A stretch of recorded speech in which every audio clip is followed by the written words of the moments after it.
राधे राधे।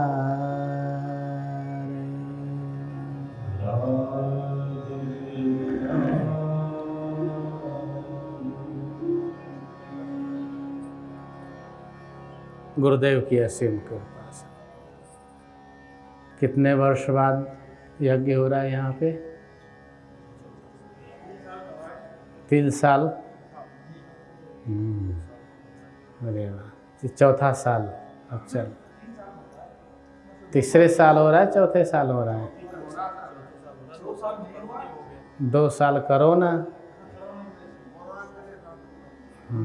ये तीसरा साल है, मतलब 2 ही साल नहीं हुआ है ना। ऐसे लग रहा है कि कितने साल गुजरे प्रेम में। गोस्वामी जी महाराज कहते हैं कि जब प्रेम होता है तो उसमें एक घड़ी और पल का भी बड़ा महत्व होता है। मनुष्य का जीवन जीव और ब्रह्म का प्रेम का प्रतीक है। ऐसे तो जितने भी जीव हैं इस चराचर में 84 लाख जीव हैं। अब इन 84 लाख में सबका अपना अपना स्थान है और सब अपने अपने स्थान पे प्रधान है। क्या है? प्रधान है। इसीलिए कहावत है, स्थानम प्रधानम न बल प्रधानम। स्थानम प्रधानम न बल प्रधानम। इसमें सबसे सुंदर परमात्मा का जो स्वरूप में आया वो है मनुष्य। मनुष्य के अलावा और भी बहुत सुंदर सुंदर जीव हैं जिनको मनुष्य ही पालता है। समझ रहे हैं ना? अब इस मनुष्य शरीर में जो जीवात्मा है, जो आत्मा निवास कर रहा है, वो है क्या? परमात्मा के प्रेम का स्वरूप है। कैसे? कैसे है भाई? प्रेम में आपने बड़ी बड़ी कहानियां सुनी होंगी। जब यह मनुष्य किसी से प्रेम कर ले और सच्चा प्रेम कर ले, चाहे वो परमात्मा हो, चाहे वो वैश्या हो, चाहे वो अपनी पत्नी हो, चाहे वो चूड़े कोई भी मतलब जो होते हैं ना, गंदगी में रहने वाला हो, चाहे वो कहीं भी रहने वाला हो, कैसा भी हो, जीव जंतु हो, जानवर हो, उसको सब समर्पित कर देता है। समझ रहे हैं ना? ऐसी बहुत सारी इतिहास भरी पड़ी है। अब भागवत जी में देखिए, गोकर्ण जी के पिताजी, उनके पिताजी को एक संत ने अमर फल दिया, वही ले जाकर पत्नी को दे दिए। पत्नी ने गौ माता को खिला दी। अब महाराज भर्तृहरि की चरित्र देखिए, सुने हैं? भर्तृहरि जी राम राजा थे, बहुत बड़े राजा। अमर फल दिया किसी संत ने उनको। कौन सा फल दिया? हाँ, खाते ही अमर हो जाए। वो अमर फल उन्होंने किसको दिया भैया? अपनी रानी को बहुत प्रेम करते थे वो सोचे कि इसको दे देते हैं, मैं तो बुढ़ा हो जाऊं, ये जवान रहनी चाहिए। क्यों? कि मैं इससे प्रेम करता हूं। अब रानी ने उठाया, किसको दे दिया? सेनापति को। उसने सोचा कि मैं तो मर जाऊं, ये सेनापति मजबूत हमारा, उससे वो प्रेम करती थी। और सेनापति ने एक वैश्या को दे दिया, उससे प्रेम करते थे वो। अब वैश्या राजा को प्रेम करती थी, वो ला के राजा को दे दिया। समझ रहे हैं ना? वैश्या का संबंध नहीं था राजा से, लेकिन राजा को बहुत मानती थी, भगवान की तरह मानती थी। उसने सोचा मेरे तो कर्म ही खराब हैं, बचपन में किसी और के हाथ में थी, जवान हुई अब इसके हाथ में हूँ, ये भी किसी और के, ये हट जाएगा कोई और पकड़ लेगा, तो हमारे जीवन का तो अस्तित्व ही कुछ नहीं है और मेरा तो ऐसे ही चलता रहेगा।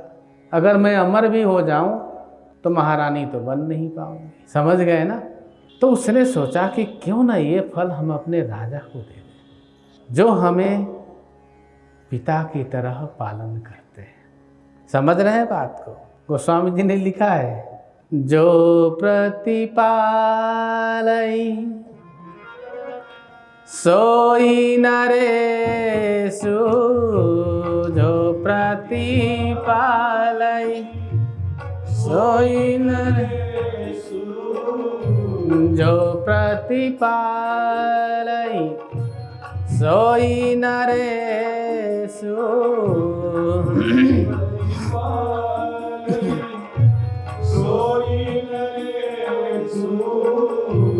जहाँ बसहूँ तहाँ सुंदर देश, जहाँ बसहूँ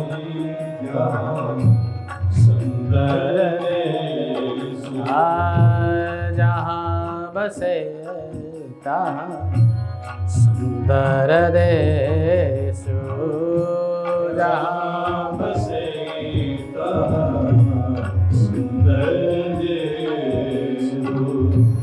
राजा गुरु पितु मात भगवान, राजा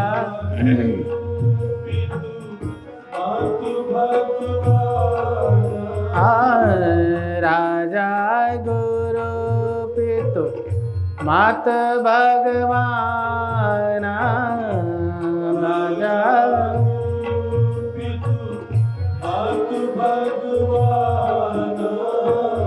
प्रतिपालन करे करे कल्याण, प्रतिपालन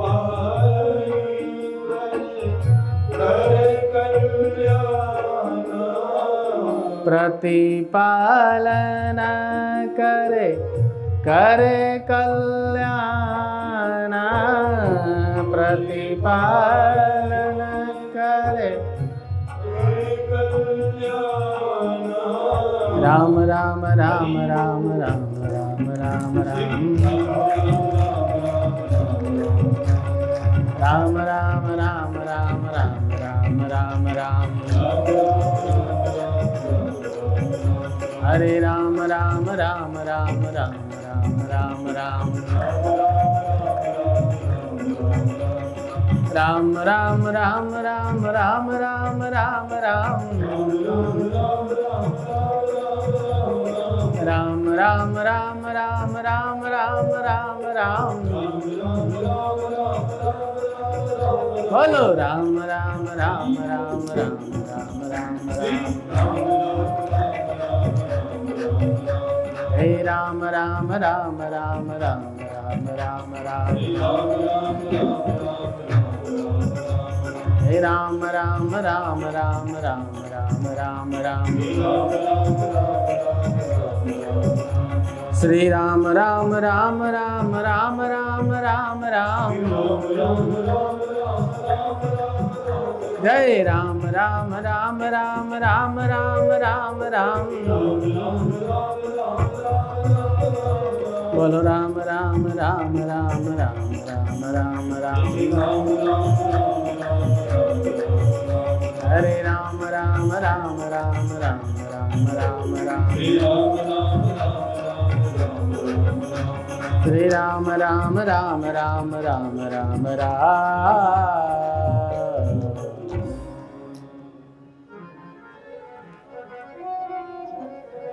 राजा को, जितने राजा थे उनको भगवान का अंश माना जाता, अभी भी माना जाता है। उनके अंदर लक्षण तो होते हैं। मैं राजाओं के संपर्क में हूँ, बहुत सारे राजा महाराजा आज नहीं हैं, लेकिन उनके शारीरिक लक्षण और उनके कार्मिक लक्षण, उसमें भेद तो है। मैंने देखा है ये पालकोट नरेश, जिनके यहाँ बाबा ने कायाकल्प किया था, आज भी वह स्थान मौजूद है। वहाँ के जो अंतिम राजा हैं गोविंदनाथ सहदेव जी, उनके पिता कृष्णनाथ सहदेव, उन्हीं के वंश के राजा कायाकल्प के चक्कर में बाबा के यहाँ सन्यासी बन गए थे। पता है ये बात आप लोगों को? नहीं पता? बता दें। आज से 350 पौने 400 साल पहले की बात है ये। बाबा उनके राज्य में आए और बाबा ने कहा, बच्चा मैं कायाकल्प करूँगा। तुम्हारे राज्य में इस पर्वत में एक गुफा है, मैं वहाँ रहता हूँ और मेरे कायाकल्प करने के लिए इन इन वस्तुओं का व्यवस्था करो। राजा तो राजा ही होते हैं। उन्होंने कहा कायाकल्प क्या होता है बाबा? बाबा ने बोला कि बच्चा मैं बहुत वृद्ध हो गया हूँ, अब इस जर्जर शरीर को युवा बनाना है। इस वृद्ध शरीर को युवा बनाना है। राजा सर खुजाया, बोला चक्कर में पड़ गया। बोले अच्छा, ये तो अमर विद्या है। श्री राम। अब कहावत है कि लड्डू फूटता है तो चींटियां भी खा लेती हैं, समझ रहे हैं ना? सोचा है तो बड़ा अच्छा बात है। बोले महाराज क्या क्या चाहिए? बाबा ने बोला बच्चा पहले तो गुफा को सुंदर व्यवस्था कर, वहाँ कोई पशु पक्षी ना जाए, वहाँ कोई हानि करने वाला कोई जीव जंतु ना जाए, और इन औषधियों का व्यवस्था कर दे। बोले महाराज राज्य वैद्य को बुलाए, बोले ये जड़ी बूटी चाहिए। राज वैद्य ने कहा परसों तैयार मिलेगा। राजा लोग बड़े सेवा करते थे पहले संतों का, समझ रहे हैं ना? सारी व्यवस्था हो गई। बाबा कायाकल्प प्रक्रिया में प्रवेश कर गए। बाबा ने कहा 3 साल तक हमारी जो नियम है उसके अनुसार यहाँ कुछ नहीं होना चाहिए। पूरी लिखत पढ़त में 3 साल की। बाबा अंदर 3 साल के लिए पधार गए। सारी व्यवस्थाएं चलती रही। 3 साल बाद जब बाबा निकले, क्या शरीर हो, ऐसा शरीर जैसे भीम का शरीर। योगियों का शरीर बहुत सुंदर होता है, समझ रहे हैं ना? सारे बाल काले, दाढ़ी काले, विशाल काया शरीर। राजा आया, देखा, देखते ही उसके होश उड़ गए, तुरंत चरणों में गिर गए। महाराज बाबा बोले बच्चा तुमने बहुत सेवा किया, बोल तुम्हारी क्या इच्छा है? राजा भी चतुर थे। राजा ने कहा गुरुदेव ये ज्ञान हमें दे दीजिए। श्री राधे, मैं कभी बुढ़ा न हूँ। राधे राधे। और ये सच बात है कि दुनिया में सबसे ज़्यादा बिकने वाली दवाई कौन है?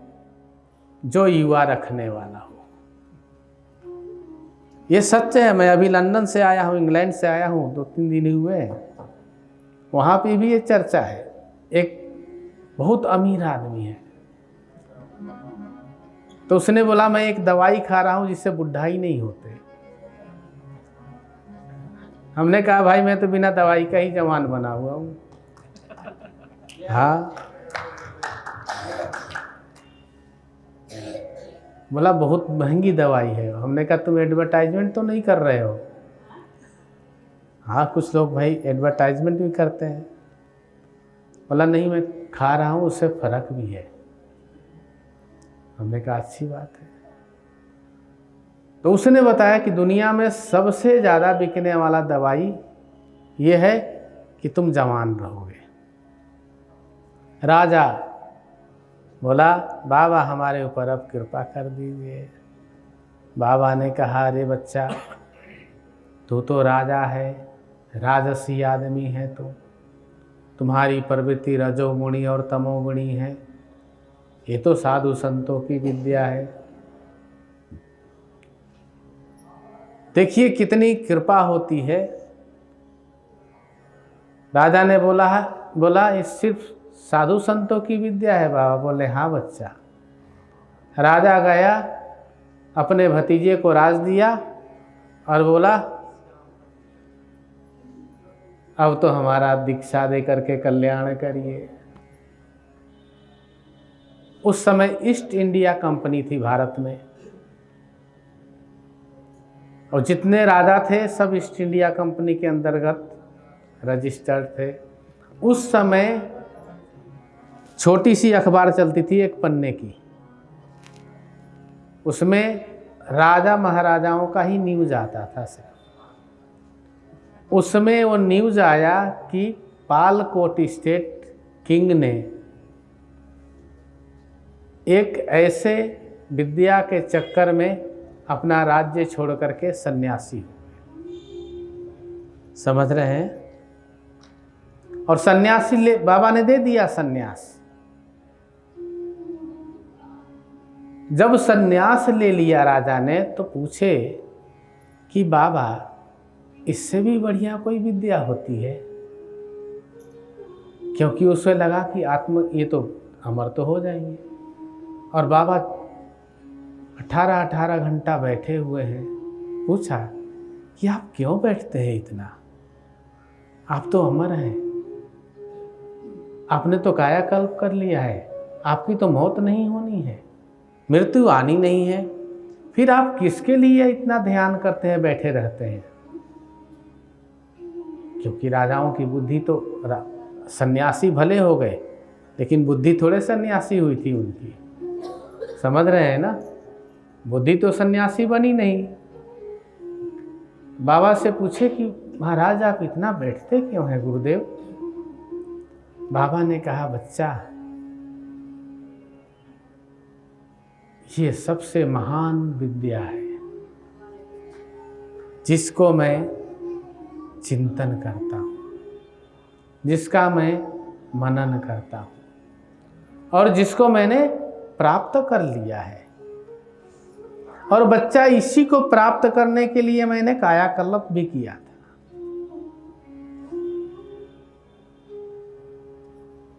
राजा फिर चक्कर खा गया। श्री राधे। राजा ने बोला अब कायाकल्प करेंगे, पहले तो सीखेंगे, पता नहीं कितने साल साधु में रखेंगे, फिर सिखाएंगे, उसके बाद फिर पता नहीं ये जो ये वाला असली वाला विद्या है वो मिले या ना मिले। राजा बोला गुरुदेव कृपा करिए। बोले कहो बच्चा। अब 10-20 साधु सन्यासी हों, उसमें कोई राजा सन्यासी हो तो उसकी ज़्यादा सुनाई देती है। समझ रहे हैं ना? बाबा ने कहा बोल बच्चा। बोले ये जो आप जिस विद्या को प्राप्त किए हैं ये मिल जाए और उसके बाद या उसके। बाबा ने बोला चाहते क्या हो? बोले जो ये ज्ञान है ये मिल जाए उसके बाद भी तो कायाकल्प हो सकता है। बाबा बोले हाँ बच्चा, क्यों नहीं हो सकता? तो पहले हमको ये वाला विद्या दे दीजिए। श्री राम। बाबा ने कहा ठीक है बच्चा, चल।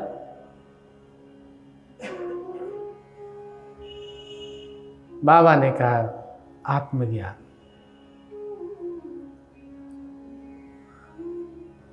जिस ज्ञान को प्राप्त करने के लिए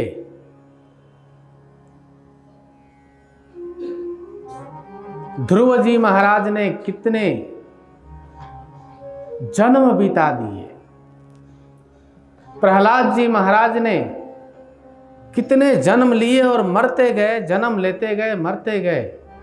ध्रुव जी महाराज का ऐसा सुनने में आया है कि जब उन्हें भगवत प्राप्ति हो गई तो ऋषि मुनियों को थोड़ा जलन हो गया। क्या हो गया? जलन हुआ कि ध्रुव 6 महीने में भगवान को प्राप्त कैसे कर लिया। ऐसा ही कर्म तो मैं भी कर रहा हूं और वो 6 महीने किया, मैंने तो 600 साल की। किसी ने 100, किसी ने 200। ऋषि मुनि बैठ करके विमर्श कर रहे हैं, विचार कर रहे हैं। नारद जी आते हैं, जहां पे बहुत बड़ी शंका उत्पन्न हो जाती है, वहां नारद जी पधार जाते हैं अपने आप। भगवान की उनके ऊपर कृपा है। भगवत भक्तों के सहयोग के लिए ही नारद जी भ्रमण करते हैं। नारद जी आए, सबने प्रणाम किया। नारद जी ने कहा कहिए ऋषिवर, आप लोग बड़े ही सुंदर विचार में डूबे हुए हैं। सबने कहा महाराज इसको सुंदर कह लीजिए या अहंकार कह लीजिए, तृषा कह लीजिए, जो भी कह लीजिए। तब उस समय नारद जी ने बताया, कहे आप लोग हमारे साथ आइए।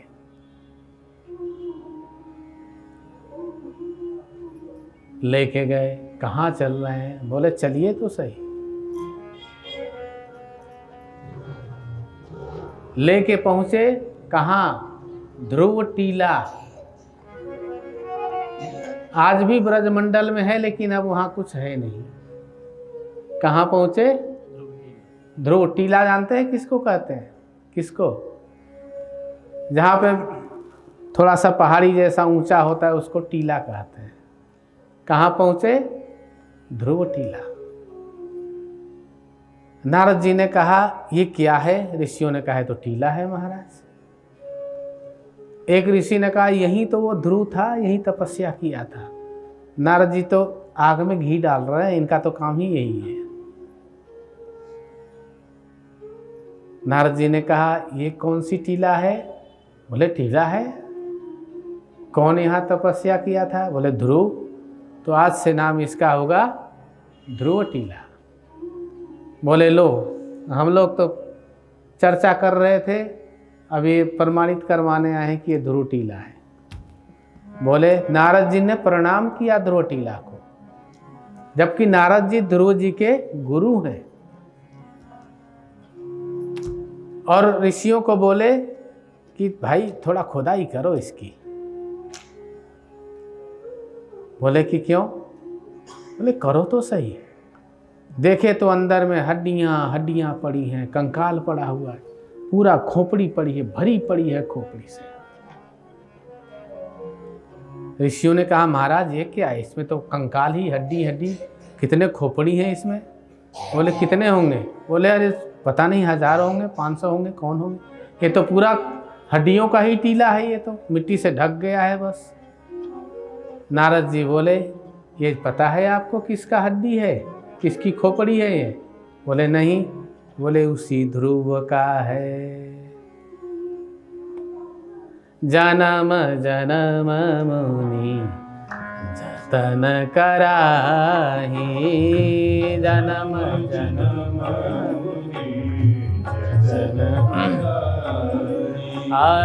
जन्म जन्म मुनि जतन कराही, जन्म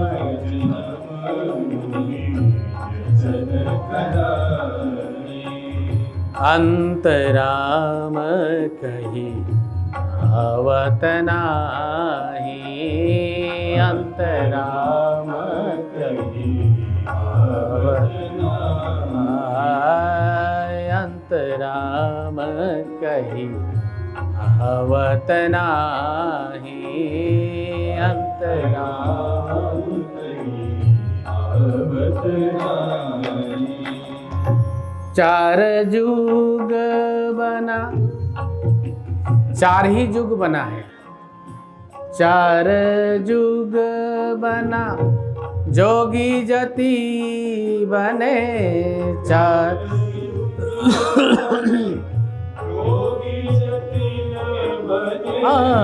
4 ही युग बना जोगी जति बने, 4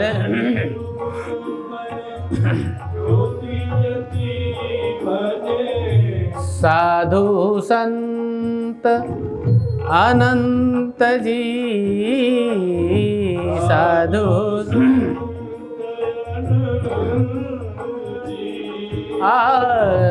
साधु संत अनंत जी,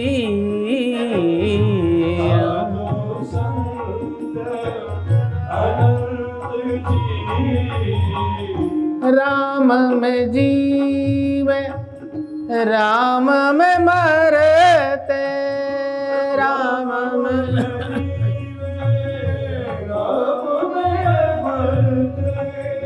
राम में जीवे राम में मरते, राम में जीवे राम में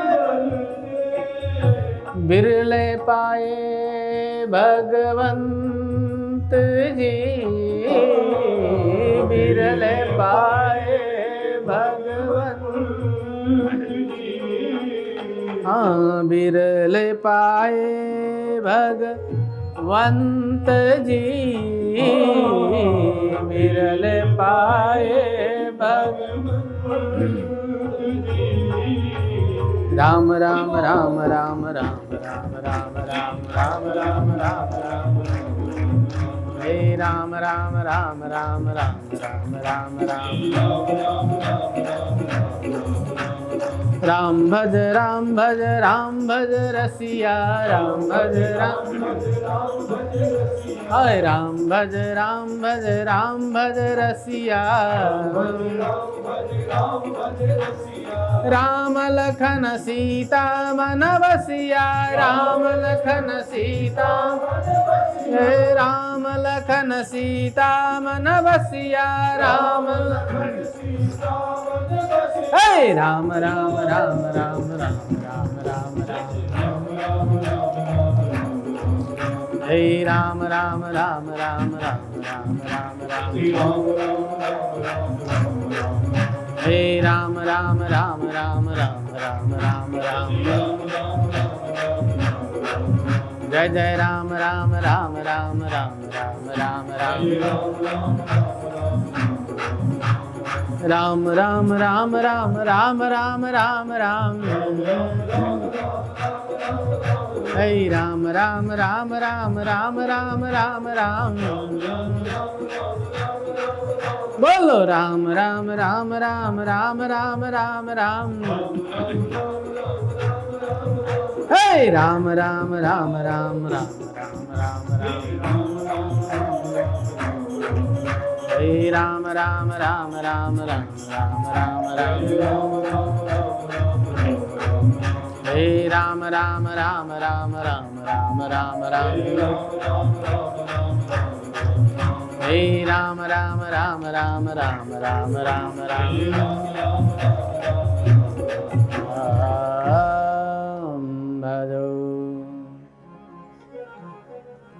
इस प्रकार से संत अनंत हुए, योगी जति हुए। 4 युग हैं। ये युग भी कम पड़ गए उनके लिए। कैसे? जन्म लेते रहे, तपस्या करते रहे और शरीर छोड़ते रहे। ध्रुव जी महाराज जी की भी ऐसी ही कहानी है। स्मृति बनी हुई है, फिर से वैसी टीला पे पहुंच गए।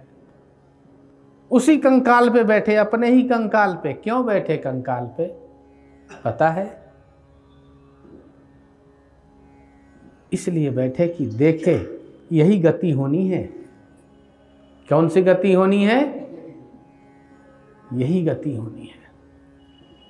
राम भजन कर, राम भजन कर, नहीं तो बनेगा कंकाल रे। नोच नोच के कौए खावे, होंगे तेरे यही हाल रे। उसी कंकाल पे बैठ करके तपस्या करते थे। करते करते खुद कंकाल हो गए, वो भी गया, फिर जन्म हुआ, फिर इस प्रकार से करते करते करते करते वो टीला ही बन गया कंकाल का। नारद जी ने कहा, हे ऋषियों, हे मुनियों, हे संतों, ये सारा ही कंकाल उसी ध्रुव का है। सभी महात्मा दंडवत करने लगे कंकाल को, बोले क्षमा करिए महाराज, हमसे तो बड़ी भूल हुई। और ये सिद्धांत है कि तप से अगर मनुष्य च्युत हो जाता है, ऋषि मुनि चुक जाते हैं, तो क्या होते हैं? राजयोग प्राप्त होता है उनको। तपस्चुकस्य राजस्य। और राजा अगर राज से चुक जाता है वो तो साधु ही बनता है। चाहे वो जैसा भी बनेगा साधु ही। किसी के पास हाथ पसारने तो जाएगा ही नहीं। समझ रहे हैं ना? रामायण जी में पढ़े हैं, कि एक राजा थे, शिकार करने गए। क्या नाम था भैया उनका? भानु प्रताप। ये रामायण जी पढ़ने वाले। जंगल में किससे भेंट हुई? एक तनु महाराज से। क्या नाम था? और कौन था? वो राजा ही था। हार गया तो भाग गया जंगल में। तो राजा हारेगा चाहे लूट जाए, वो इधर उधर कहीं नहीं जाएगा, गुलामी नहीं करेगा किसी का, वो जंगल में जाएगा। अगर कोई सीधे साधे गुरु जी मिल गए तब तो उसका कल्याण है, नहीं तो वो एक तनु ही बनेगा, अपनी बदले की अग्नि में जलता रहेगा। समझ गए ना? वो जल रहा था और प्रताप भानु वहाँ पहुँच गए। और उसने क्या किया? नाश कर दिया उनका। समझ गए ना? तो इसीलिए कहावत भी है, राजा जोगी अग्नि जल, इनके उल्टी इनसे सदा बच के रहना। आगे, इनकी गति विपरीत। प्रसन्न है तो बहुत कुछ दे देंगे, और जहाँ थोड़ी टेढ़ी हो गई तो श्री राधे। यही अग्नि यज्ञ हो रही है, इसी अग्नि से चिता भी जल रही है और इसी अग्नि से घर भी जल जाता है। समझ गए ना? राजा जोगी, और इसी जोगी से सब कुछ चल रहा है, कथा भी चल रही है। समझ रहे हैं ना? दयालु होते हैं, ऐसे इतना जल्दी वो नहीं करते उल्टे सीधे काम। उनके अंदर आत्मशक्ति होती है। समझ रहे हैं ना? बहुत विचारवान होते हैं, गुरु कृपा होती है। और दूसरे की पीड़ा को जानते हैं। समझ रहे हैं ना? दूसरे के पीड़ा को जानते हैं। इसीलिए मीरा जी ने लिखा भी, संत जन तो तेने कहिए, जे पीर पराई जाने रे। तो तेने कहिए, पीर पराई वैष्णव जन तो तेने कहिए, पीर पड़ाई जाने रे। वैष्णव जन तो तेने कहिए, पीर पड़ाई जाने रे। जो दूसरे की पीड़ा को जानते हैं, वो किसके पीड़ा? अपने पीड़ा को नहीं, दूसरे की पीड़ा को। कभी भी नुकसान नहीं करते किसी का। वो तो जब एकदम, कहावत है ना कि एकदम समाप्ति में हो जाएंगे, और अधर्म के विपरीत, अधर्म के, अगर कोई अधर्म पे अधर्म करे उनके साथ, तब जा कर के, जैसे चंदन रगड़ने पे भी अग्नि प्रकट हो जाता है, वैसे ही कभी क्रुद्ध होकर के श्राप दे देते हैं। नहीं तो उनके अंदर तो दया ही होती है। राजा तो राजसी बुद्धि होता ही है, उसके अंदर आपको सोचना नहीं पड़ेगा। थोड़ी भी हुई तो श्री राधे। जोगी अग्नि और जल, जल जब बाढ़ आती है ना, तो बड़े बड़े तट को काट के खत्म कर देते हैं। आप किसका प्रमाण देख सकते हैं? कहाँ? वृंदावन। अपने बाबा की समाधि को देख लीजिए, उससे सीधे यमुना जी बहती थी। आप लोग देखे हैं, पुराने से जाते हैं, और वो सीधे बहती थी, एकदम रोड आता था वहाँ से, यमुना जी के किनारे केसी घाट से। काटते काटते सारा काट दिया। लेकिन बोले जमुना मैया की, आश्रम पे उनकी बड़ी कृपा है, आश्रम पे बड़ी ही कृपा है। मेरी आराध्य देवी हैं वो, मैं बहुत प्रेम करता हूँ उनको। जमुना मैया ऐसे सीधे बहती थी, उधर से काटते काटते काटते काटते ऐसे करके फिर आश्रम को रगड़ते हुए आके ऐसे बहती हैं। आश्रम की कुछ जमीनें जमुना जी ने काटा। मैं और छोटे महाराज जी बैठ के बोल रहे थे कि इतनी कृपा किया है इन्होंने, फिर भी जमीन काट दिया इन्होंने। मैंने कहा अरे भाई, वो बता रही हैं कि राम भजन कर ले, कुछ भी तेरा नहीं है। समझ रहे हैं ना, राम भजन कर, कुछ भी तेरा नहीं है, कृपा हो गई, बच गई है सो बच गई है। समझ रहे हैं।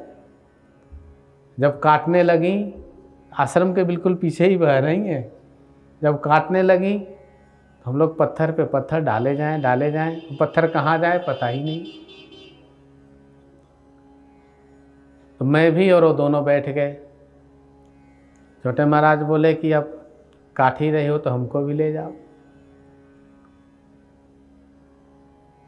खूंटा गाड़ के वहीं बैठ गए। कहावत है ना, खूंटा गाड़ के बैठ गया। और सच में खूंटा गाड़ा हम लोगों ने, झूठ वाली नहीं। लाए लठ लाए बढ़िया बना के, खूंटा गाड़ करके बैठ गए कि तू माँ है तो हम भी तुम्हारे बेटा हैं, ले जेवरी डाल के बैठ गए वहीं। काट कितने किसको किसको काटती है। तो कृपा अनुभूति हुई, इतना भी नहीं काटा उसके बाद, सब अगल बगल सब जगह काट पीट चलती रही वहाँ। उसके बाद काटा ही नहीं, वहीं की वहीं है वो जगह, आज भी वहीं है। तो इसीलिए कहावत है, राजा जोगी अग्नि जल इनके उल्टी रीत, इनसे सदा बच के रहिए, ना जाने कब हो जाए विपरीत। तो ये है कहानी इनका। अब राजा बोला कि बाबा हमको वो वाला ज्ञान दे दीजिए। कौन वाला ज्ञान? जिसके लिए आप इतने देर बैठे रहते हैं। बाबा बोले बच्चा दे तो देंगे, अब कहीं तुम ऐसा ना हो पहले वाला ज्ञान को भूल जाओ। बोले नहीं, यही वाला अच्छा है। परिश्रम में डर लगता है, और दूसरी बात है कि कायाकल्प में मरने का भी डर रहता है। समझ रहे हैं ना, बाबा ने बताया हमको। बच्चा, कायाकल्प इतना आसान नहीं है। कायाकल्प में जब सिद्ध योगी रहते हैं, जिनको ज्ञान है, वो तो दिव्य ज्ञान में प्रवेश किए हुए हैं। उसमें आहार ही नहीं लेना है, कई महीने आहार नहीं लेना है, शरीर की सारी गंदगी निकालना है, नस नाड़ी को शुद्ध करना है। उसके बाद औषधि सेवन करना है, एक एक करके, ये औषधि, ये औषधि, ये औषधि। औषधि को जल में डाल दिया, औषधि सीधे भी नहीं खाना है। बाबा ने बताया सब कहानी हमको। औषधि के नाम भी मुझे याद है, लेकिन करे कौन? अब करे तो 3-4 साल के लिए श्री राधे, मैंने भी सोचा कर लें। अब करे तो किसी की आवाज़ नहीं सुनना है। अब एक दिन ना सुनो तो पूरा हंगामा हो जाता है। गुरुजी को फ़ोन कर रहे हैं, कहाँ है भैया, पता ही नहीं है लो। अब 3-4 साल तो श्री राधे, समझ रहे हैं ना। पता हमें सब है, कायाकल्प कैसे होता है, उसका एक एक विधान सांगो पांग पता है। बाबा ने सब शिक्षा दे दिया है। राजा का नाम ओंकार दास पड़ा। उनका नाम घर का उनका पता नहीं क्या था, ओंकार नाथ सहदेव था शायद, और बाबा ने उनका नाम ओंकार दास रख दिया। बाबा ने कहा चल बच्चा, तुम्हें आत्मज्ञान का शिक्षा देते हैं। यह भी कायाकल्प ही है। आत्मज्ञान की शिक्षा दिया बाबा ने। कहते हैं जब उन्हें आत्मज्ञान हो गया तो बाबा ने कहा कि अब कायाकल्प कब करेगा? बोले अब तो हो गया जो होना था। किसके लिए कायाकल्प करना? मैं तो अमर हूं, मैं तो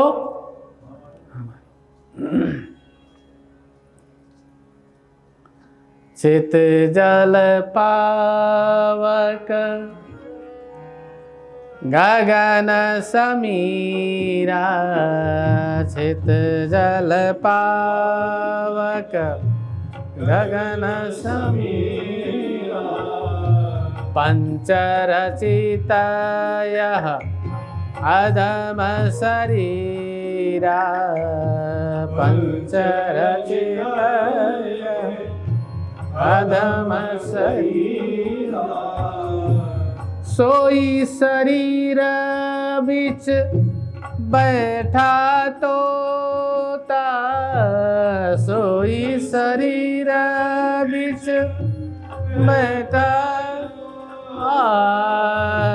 सोई शरीर बिच बैठा तोता, सोई शरीर बिच बैठा तोता, सुख भय हंसता दुख भय रोता, सुख भय हंसता दुख भय रोता, सुख भय हंसता दुख भय रोता, सुख भय हंसता दुख भय रोता, फिर भी इसका कुछ नहीं होता, फिर भी इसका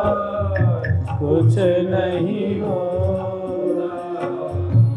होगा भी नहीं, क्योंकि जब तक ज्ञान नहीं है तब तक कुछ नहीं होता। सुख मिल जाता है, प्रसन्न हो जाता है आदमी, क्षणिक सुख। कैसा सुख? क्षणिक। और दुख होता है तो रोने लगता है। इसी में उसका जीवन ही व्यतीत हो जाता है। राजा ने कहा नहीं, अब कोई कायाकल्प नहीं करना है हमें। बाबा बोले क्यों बच्चा? बोले अहम ब्रह्मास्मि शिवोहम शिवोहम, अहम ब्रह्मास्मि शिवोहम शिवोहम, अहम ब्रह्मास्मि शिवोहम शिवोहम। ये आत्मज्ञानियों का भजन है, हमने भी खूब किया है। अहम ब्रह्मास्मि शिवोहम शिवोहम,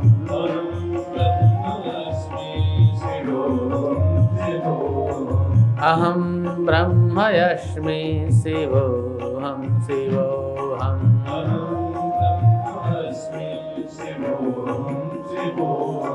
चिदानंद रूपम शिवोहम शिवोहम, चिदानंद रूपम चिदानंद रूपम शिवोहम शिवोहम,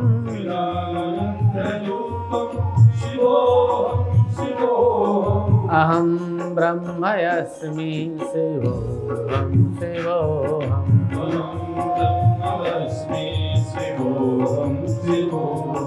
अहम ब्रह्मास्मि शिवोहम शिवोहम,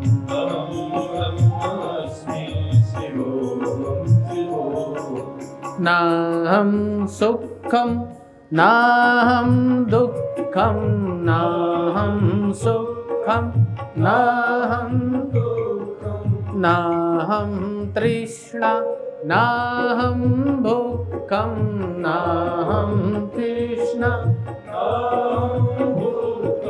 नाहं सुखं नाहं दुःखं नाहं सुखं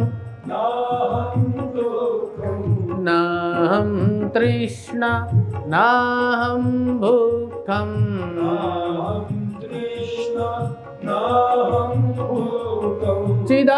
चिदानन्दरूपं शिवोऽहं शिवोऽहं चिदानन्दरूपं चिदानन्दरूपं शिवोऽहं शिवोऽहं चिदानन्दरूपं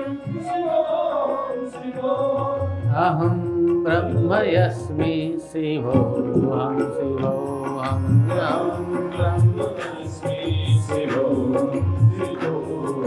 अहं ब्रह्मयस्मि शिवोऽहं शिवोऽहं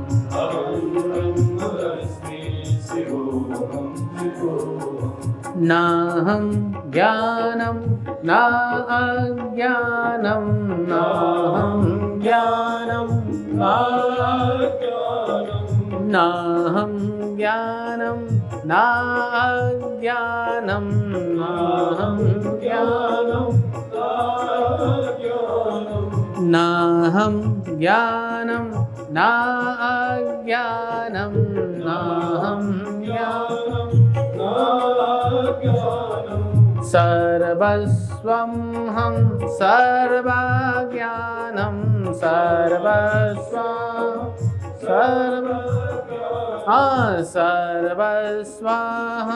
सर्वप्रधानं सर्वस्वाहं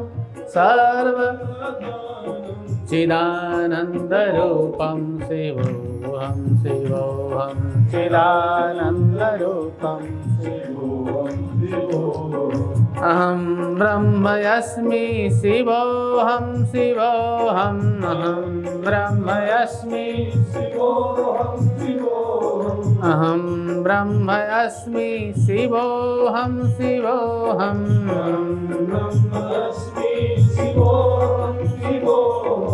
नाहं देहं नाहं गेहं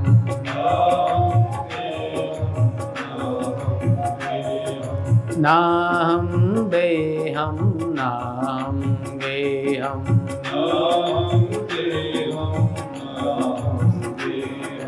नाहं प्रेमं नाहं स्नेहं नाहं प्रेमं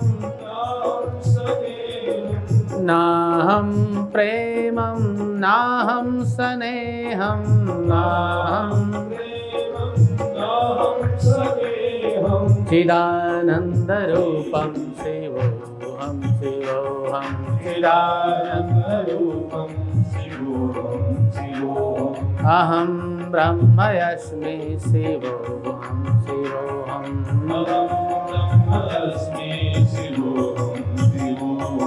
अहं ब्रह्मयस्मि शिवोऽहं शिवोऽहं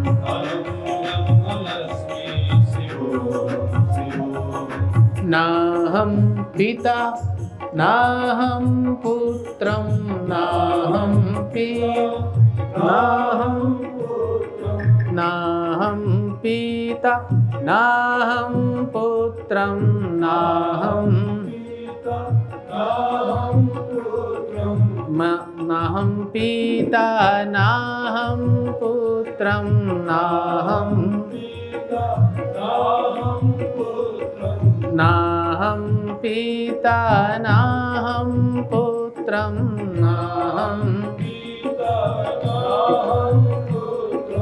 नाहं ग्रन्थं नाहं सूत्रं नाहं ग्रन्थं नाहं ग्रन्थं नाहं सूत्रं नाहं चिदानन्दरूपं शिवोऽहं शिवोऽहं चिदानन्दरूपं चिदानन्दरूपं शिवोऽहं शिवोऽहं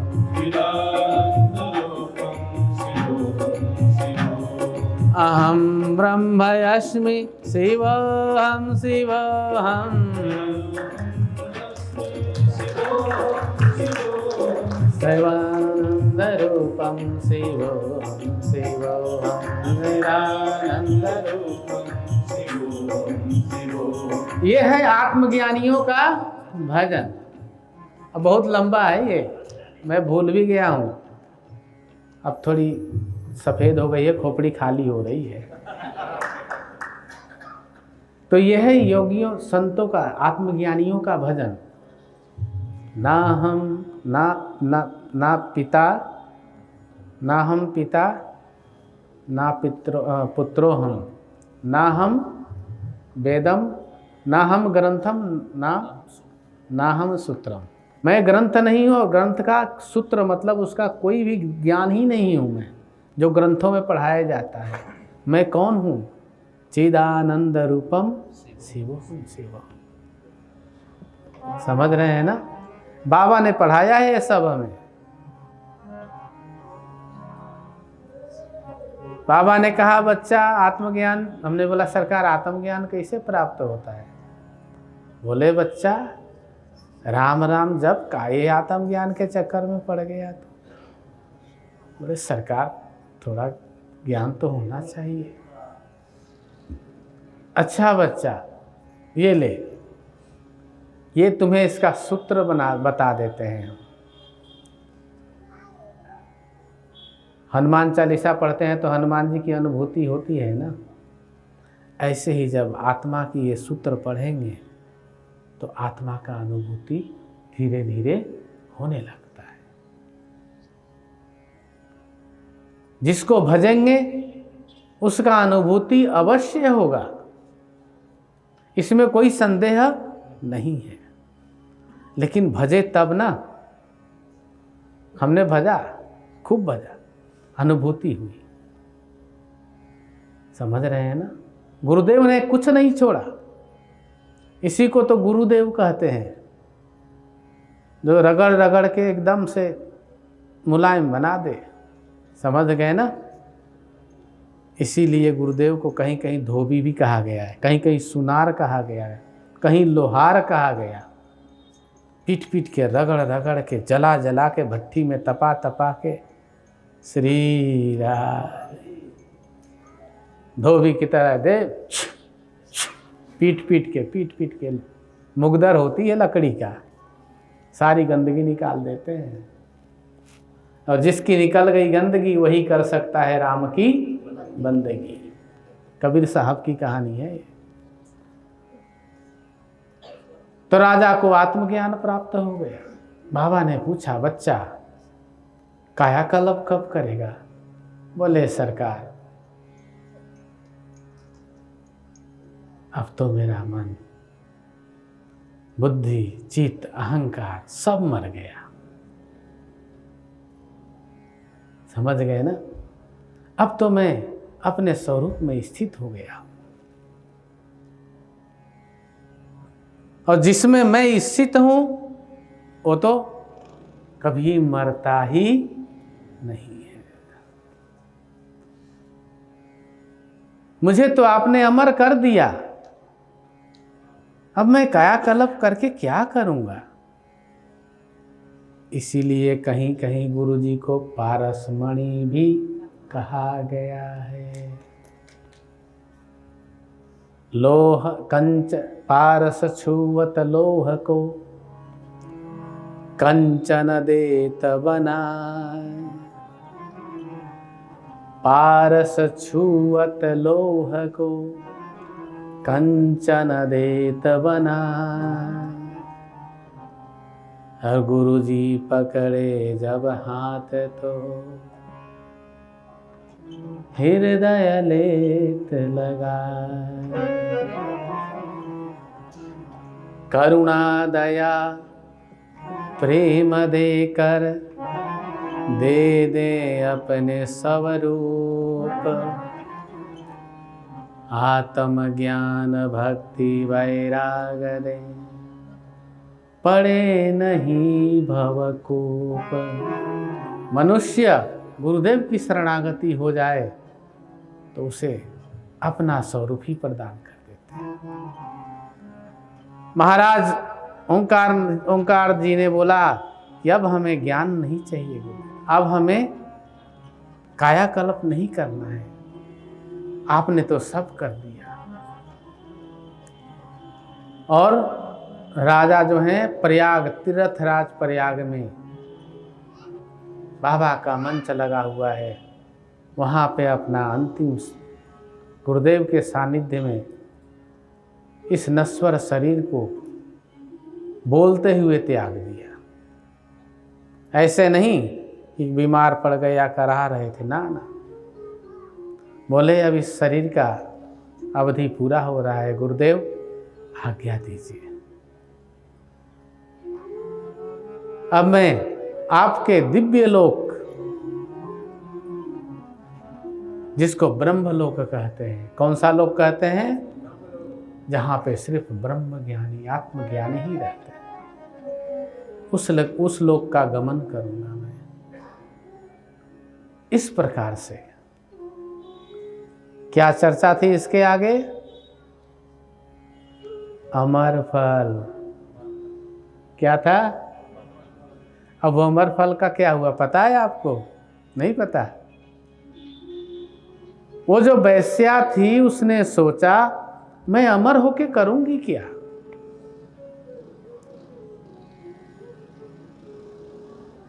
अब गधा कोई आदमी तो बन नहीं पाएगा, समझ रहे हैं ना? उसने सोचा मुझे तो वैश्या ही रहना है, अगर मैं अमर भी हो जाऊंगी तो ये छोड़ेगा नहीं सेनापति, इसके बच के कहाँ जाऊंगी मैं? इससे अच्छा तो मैं अपने राजा को दे दूं, जो हमारे गुरु भी हैं, पिता भी हैं, प्रजा पालक हैं, सारे प्रजा को खुश रखते हैं। कोई तकलीफ हो जाए, कोई रोता हुआ चला जाए तो उसकी झोली भर देते हैं। महाराज भर्तृहरि बहुत ही दयालु राजा थे, समझ रहे हैं ना? और अपनी पत्नी को बहुत प्रेम करते थे, इतना प्रेम करते थे कि रात रात भर बैठे रहते थे उनके साथ। उनकी माँ बोलती थी, अरे तू कितना मूर्ख आदमी है, आसक्त है तुम, स्त्री आसक्त हो गया है तुमको। भर्तृहरि जी बोले तो शादी क्यों करवाई थी तू? मैं कोई कर थोड़े रहा था। श्री राम। माँ ने बोला ठीक ही बोल रहा है तू भी, जा।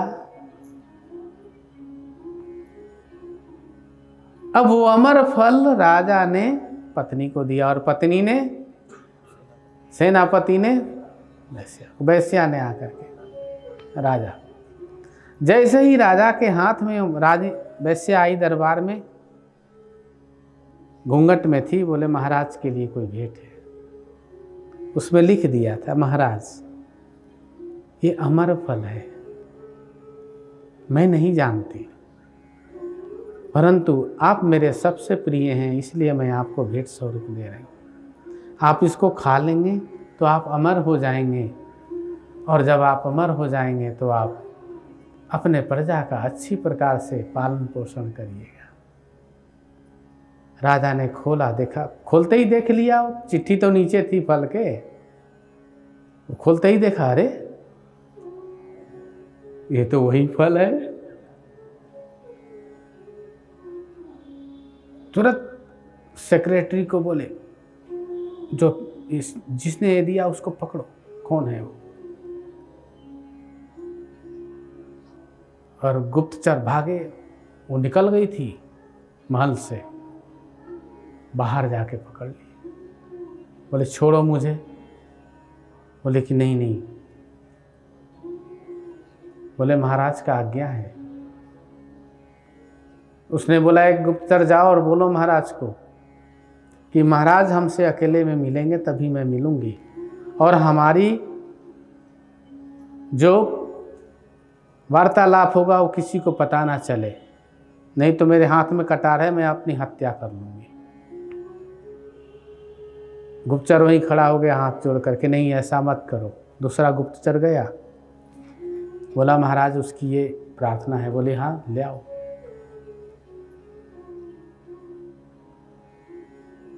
राजा ने पूछा, ये फल तुम्हें कहाँ से प्राप्त हुआ? समझ रहे हैं? उसने सारी कहानी बता दी।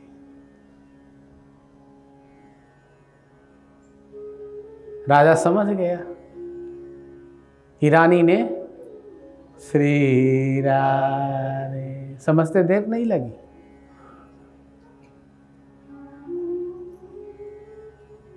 अब तो राजा को इतना भयंकर वैराग्य हुआ।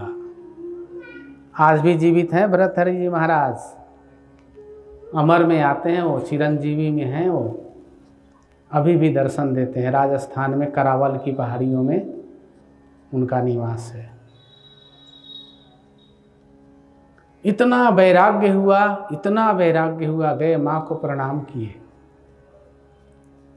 माँ से बोले कि माँ, इस जगत में, इस संसार में कोई भी किसी को प्रेम नहीं करता, कोई भी किसी को प्रेम नहीं करता। माता ने कहा, अरे आज ऐसी बहकी बहकी बातें क्यों कर रहा है तू? माँ बैठी हुई थी, माँ के गोद में सर रख दिए। बोले, माँ ये संसार ऐसा क्यों है कि तुम जिसको प्रेम करो वो किसी और को प्रेम करे?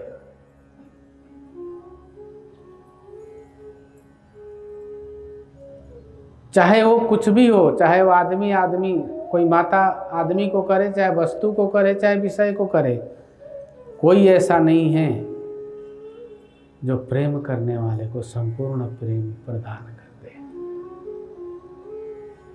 एक भगवान को छोड़ करके कोई नहीं है इस दुनिया में, गुरु को छोड़ करके कोई नहीं है। मेरा अपना अनुभव है, गुरु महाराज जी इतने दयालु होते हैं कि वर्णन नहीं किया जा सकता। समझ रहे हैं ना? हमारे इष्ट देवता भगवान श्री राम, भगवान श्री कृष्ण, नारायण, शिव, जितने भी नाम हैं उनके, कितने दयालु हैं वो। उनकी जैसे करुणा कहीं नहीं है। उनका प्रेम निर्मल प्रेम है। महाराज भर्तृहरि बोले कि माँ ये बता कि हम जिसको प्रेम करते हैं वो हमें प्रेम क्यों नहीं करता? माँ ने कहा, करती तो है तुम्हारी वाली, देख मैं तुम्हारी माँ हूं, जब से तू मेरे पेट में आया तब से प्रेम कर रही हूं। जब तू पेट में था तो मुझे पीड़ा भी होती थी, परंतु उस पीड़ा के साथ इतना सुख अनुभव होता था कि पीड़ा का अनुभव ही नहीं हुआ। समझ गए ना? माँ ने कहा, देख भर्तृहरि, जब तुम्हारा जन्म होने वाला था उस समय मुझे असह्य पीड़ा हुआ,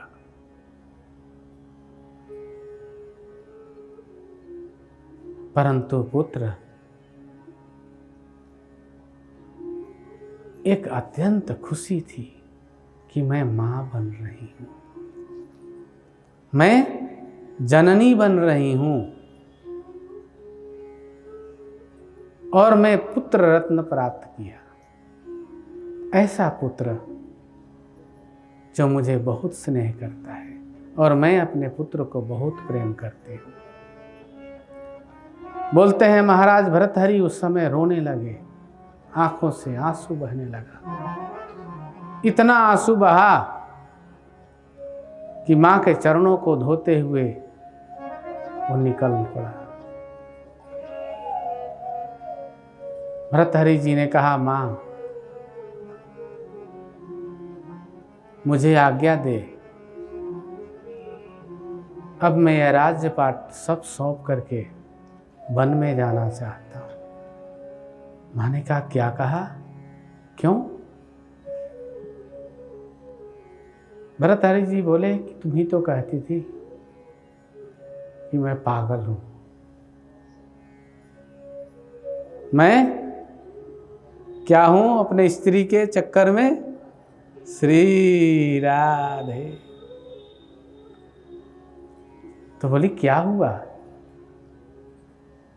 बोले जो हुआ वो तो हुआ, अभी मुझे वैराग्य चाहिए। सबको होता है वैराग, आप लोगों में ही होता है ये, कहीं माता जी ने लताड़ दिया तो होता है ये।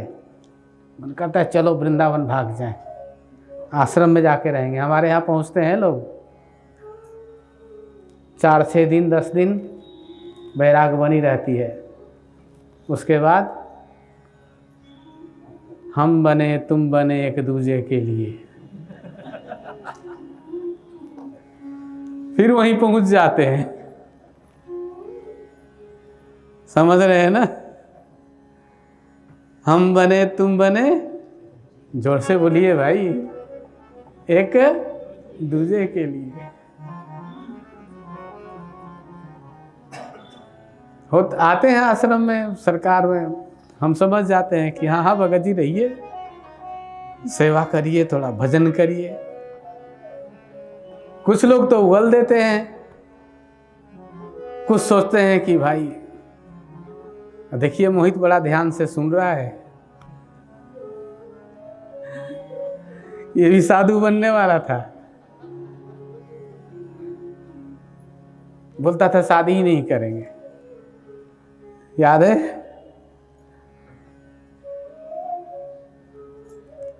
अब भगत जी ने उसको श्री राधे, हमने बोला रोहित को करवा दो, मोहित को ही फंसा दिया इन्होंने। खूब गुरु कृपा है, खूब खुश रहो। तो ऐसा होता है, लेकिन वो वैराग्य क्षणिक होता है। कैसा होता है? क्षणिक। बेटे ने मार दिया, थोड़ा वैराग्य हो गया, बाद में समझ आता है तो मेरा बेटा ही ना, चलो मार दिया तो क्या हुआ, मरने के बाद भी तो वही सर फोड़ेगा, मरने के बाद भी तो वही फोड़ेगा ना सर को, कि क्या बोलते हैं उसको, कपाल क्रिया ना। अभी मार दिया तो क्या हो गया, मरने के बाद भी तो मारेगा ही मारेगा। समझ रहे हैं ना?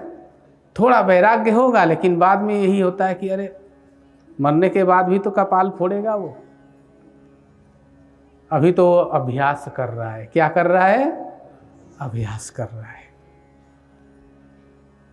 कपाल फोड़ने का अभ्यास कर रहा है बेटा। समझ रहे हैं ना?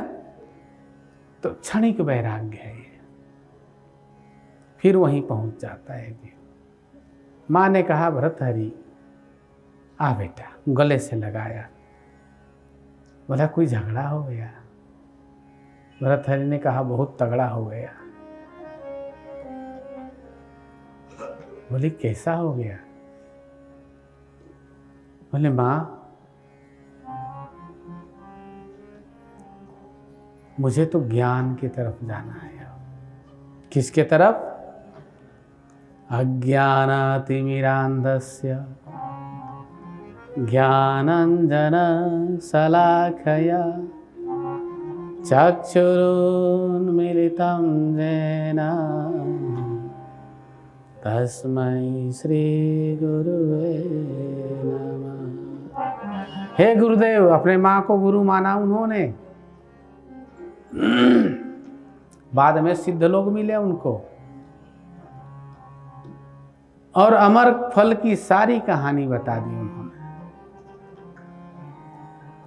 बोले ये रही हो अमर फल, अब बता मैं क्या करूं। माँ ने लिया, दे मेरे को, अपने आंचल से पोंछा उसको और अपने हाथ से भर्तृहरि को खिलाया। जानते हैं क्यों? कि कहीं ऐसा ना हो फिर किसी और को ना दे दे ये। समझ रहे हैं ना? कहीं किसी और को ना खिला दे ये। और माँ तो माँ ही होती है। मेरा बेटा अमर होना चाहिए।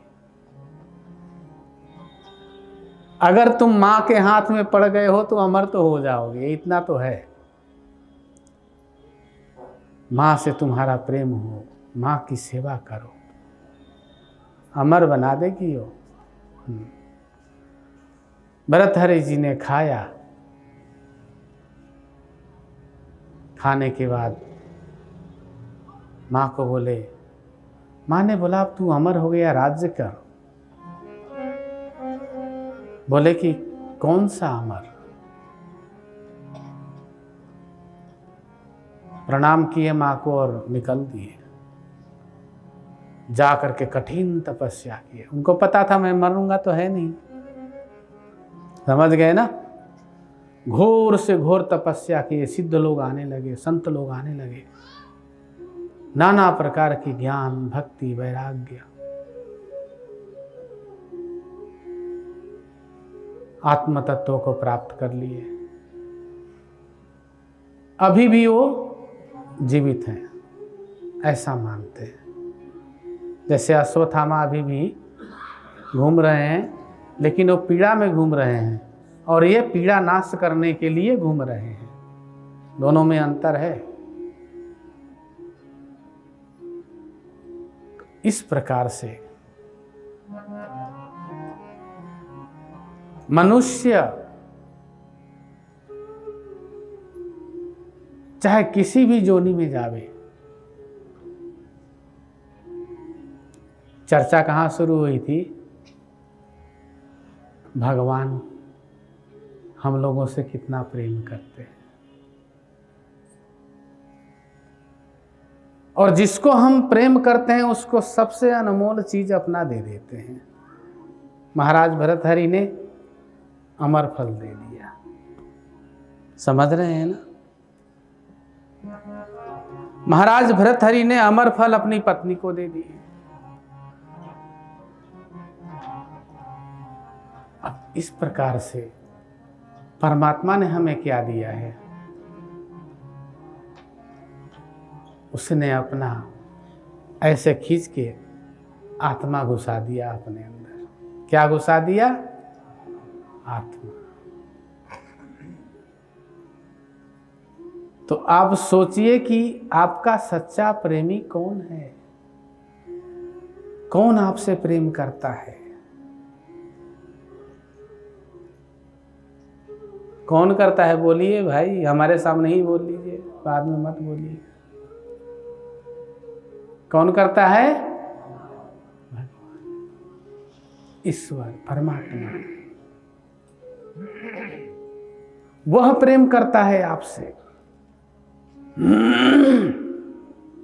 और आप कितना प्रेम करते हैं उससे? खूब गा लीजिए, हम बने तुम बने एक दूजे के लिए। परमात्मा ने एक बड़ी सुंदर स्थान भी बना रखा है जिसका नाम जमपुर है। क्या है? यमपुर, यमराज की नगरी। वहाँ तो याद आ ही जाती है उसकी। यहाँ आवे ना आवे, वहाँ याद आ जाती है उसकी। फिर वहाँ गाते हैं, हे प्रभु तुमने हमें बनाया, हम तेरे को भूल गए, त्राही माम त्राही माम। समझ रहे हैं ना। तो वास्तविकता तो यही है, और सत्य भी यही है, और जीवन का यथार्थ सब यही है कि उस परमात्मा ने हम लोगों के अंदर जो आत्मा रूपी स्वरूप डाला है। क्यों डाला है? क्योंकि वो हमसे, आपसे बहुत प्रेम करता है। कोई और उसका उद्देश्य नहीं है। आप उसके घर की रसोई नहीं बना रहे हैं, आप उसके लिए कुछ नहीं कर रहे हैं, और आप कुछ कर भी नहीं पाएंगे। समझ रहे हैं ना। भला इसी में है कि थोड़ा राम राम कर लीजिए।